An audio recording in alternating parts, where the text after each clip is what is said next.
Bana, kwenye media day ya Singida Black Stars tuko na Ofen Chikora. Kuna mambo kadhaa ambayo tunatamani kuyafahamu kutoka kwake. Ofen Chikora nadhani ni miongoni mwa wachezaji ambao wanafanya vizuri kwa msimu huu. Ulianza vizuri kabisa na ulianza na timu ya Young Africans. Tumeona wachezaji wengi wakiwa wanafanya vizuri katika vilabu vingine kadhaa ambavyo wanakuwa wanavitumikia, lakini wakienda katika hizi klabu kubwa kabisa ambazo zinafahamika kama Yanga, Simba na Azam FC, kuna mazingira wanaenda kuathirika na performance yao na drop. Nadhani sababu kubwa ni nini na nini ambacho labda kwako kilikwamisha kuonyesha ile kufikia yale malengo ambayo watu wengi walikuwa wanatarajia? Naweza kusema kutoka sehemu moja kwenda sehemu nyingine ni moja ya safari kwa mchezaji, lakini pia kwa binadamu yoyote. Kwa hiyo unapotoka klabu moja kuja kama klabu kubwa kama Young African, unakutana na mazingira tofauti. Ni timu kubwa, ina washabiki wengi, ina matarajio makubwa. Kwa hiyo zote hizo ni sehemu za mpira. Kwa hiyo naweza kusema kwamba ni football imetokea, lakini nashukuru Mungu kwa sababu bado nina nafasi zaidi ya kuendelea kuonyesha uwezo wangu na bado nina muda. Kwa hiyo naamini kwamba nimekuja Singida kwa mkopo. Kuna kitu natakiwa nifanye kionekane ili niweze kurejea katika klabu yangu. Umecheza katika timu mbili tofauti kwenye msimu huu. Katika hizo timu mbili ni mechi gani ambayo ya ligi kuu ya NBC uliona kuwa ni ngumu kwako kuweza kukabiliana na huyo mpinzani?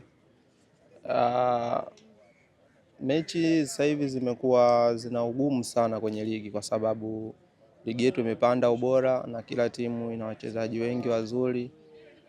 Lakini kwa msimu mechi nyingi zilikuwa ngumu, lakini nikizungumzia hapa Singida Big Star kukutana na upinzani mgumu, tulikuwa tunakutana na Coastal Union katika mchezo wa CRDB Bank na pia hata wa ligi. Kwa hiyo ni mpinzani ambaye ametupa ugumu sana kusema za kweli.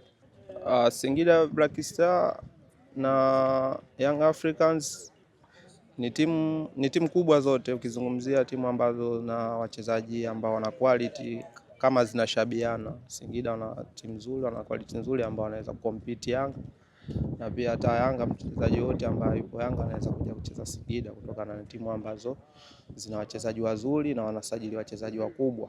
Kwa hiyo naweza kusema kwamba hakuna cha tofauti sana baina ya Singida na Yanga, lakini Yanga ni timu ambayo kongwe nchini na ina matarajio makubwa siku zote na ina washabiki wengi.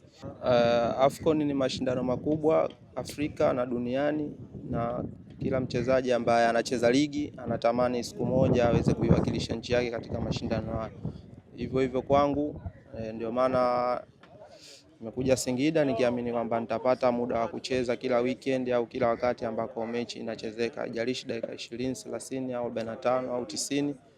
Kwa hiyo malengo yangu, napambana kwenye uwanja wa mazoezi na kuwa na nidhamu nje ya uwanja na ndani ya uwanja, kuheshimu viongozi wangu, kuheshimu walimu wangu ambao nafanya nao kazi, nikiamini kwamba mwaka unaokuja kwa uwezo wa Mwenyezi Mungu nikifanya vizuri na mimi naweza kuingia katika kikosi cha kuwakilisha nchi yangu. Lakini si jambo rahisi, naweza kusema kwa namna moja, kutokana na Tanzania na wachezaji wengi wazuri, wana ubora wa hali ya juu. Kila mtu anashindana kuhakikisha anawakilisha nchi yake katika mashindano makubwa kama ni kweli kwa kama mchezaji na focus katika kuhakikisha napata nafasi kwanza, kwa sababu hao yote huwezi kuyapata, huwezi kuingia katika timu kama huwezi kupata nafasi kwenye klabu uliopo na ukafanya vizuri. Kwa hiyo napambana sana mazoezini na kwa uwezo wa Mwenyezi Mungu naamini mambo yataenda vizuri, nitapata bahati. Safari yangu nimeanzia Morogoro mjini.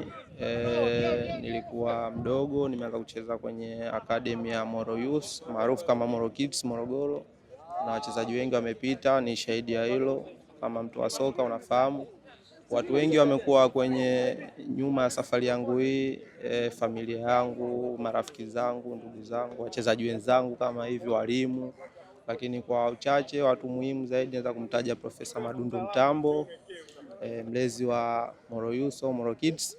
Ni mtu ambaye kwenye mpaka hapa nilipofika ana mchango mkubwa sana naweza kusema, na wengine wanawataja. Lakini pia Edna Lema, nikizungumzia Edna Lema najua namfahamu, bado ananisimamia mambo yangu ambayo ya mpira na kutoka sehemu moja kwenda sehemu nyingine. Ni kama mzazi wangu, mimi napendaga kumuita mama.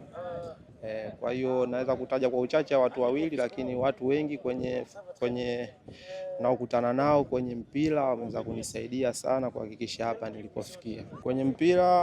Kwenye mpira kuna mambo mengi yanaweza ukakutana nayo akufanyisha ukate tamaa. Kweli kama majeraha, labda kuambiwa uwezi, labda kuna sehemu upati nafasi ukajiona kwamba wewe, yani hivyo. Lakini binafsi kila changamoto mimi naichukulia kama funzo, kwa sababu naamini kwamba hakuna jambo ambalo unaweza ukalipata kwa urahisi. Kwa kila kitu ambacho nakutana nacho huaga nakichukulia kwa positive, kwamba hii inanipa mimi hamasa ya kujituma zaidi. Kama mtu labda ananiambia Chikola mchezaji wa kawaida, Chikola mchezaji wa daraja la kawaida, mimi naichukulia kwamba okay, ngoja nifanye ili anione mchezaji wa daraja gani. Kwa hiyo hizo zote changamoto nilizokutana nazo ndo zinafanya mpaka hapa nilipotoka Moro Kids kupelekwa under 20 Mtibwa. Ndo mwanzo wa safari yangu, nikasema sasa naanza kufurahia zile jitihada ambazo nimeweza kuziweka kipindi niko mdogo, kwa sababu niko mdogo naenda shule najifunza, lakini kichwani mwangu natamani kucheza mpira, natamani siku moja na mimi niwe kwenye vilabu vikubwa.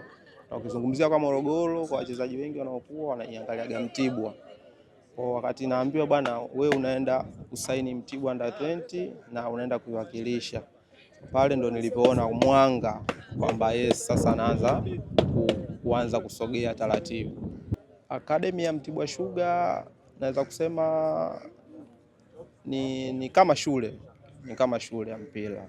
Yani unapozungumzia unatoka Moro Kids tayari kama umeanza ile nasari, kwa unapoenda Mtibwa unaenda labda tuseme elimu ya sekondari, si ndio? Kwa Mtibwa pale ni kama shule. Cha kwanza kabisa nidhamu, wanahakikisha mchezaji unakuwa na nidhamu, unamheshimu mdogo mkubwa, wapishi, sijui makocha, kuna watu mnaishi nao wa jamii ya kawaida. Mnaanza kufundishwa kuanzia nje ya uwanja, sio ndani ya uwanja tu, mnaanza nje ya uwanja. Kwa makuzi yale yanakufundisha kumbe nje ya uchezaji unatakiwa uishi kama binadamu. Kwa hiyo ukishakuwa smart upo nje, na maana hata unapokuwa unaingia ndani ya uwanja, yale mafunzo unaopata kutoka kwa walimu unakuwa unaweka akilini na kuyafanyia kazi. Kwa hiyo ndio tofauti kubwa ambayo Mtibwa wanajenga vijana. Mawinga wapo wengi, lakini nikisema ni wataje watano kama wao wanavyohitaji, tataja Idinado wa Azamu, winga bora sana. Wewe mwenyewe ni shahidi wa hilo. Lakini pia Chobwedo Ramadhani yupo TRA, amekuwa na msimu mzuri sana, ameprove, ameonyesha na ana mwendelezo mzuri. Watatu Karabaka JKT, unaona anatokea pembeni lakini ana namba nzuri. Dodoma Jiji wana William Edgar, mara nyingi sasa hivi naona anatokea pembeni. Na mwisho naweza kumweka Ediki Pagwile ya Dodoma Jiji pia. Ni mawinga ambao kwa wachache ulioniambia nikutajie kwa msimu huu amekuwa. Kusema ukweli, mimi mchezaji ambaye amenivutia kufuatilia mpira na kuupenda ni Lionel Messi wa Argentina.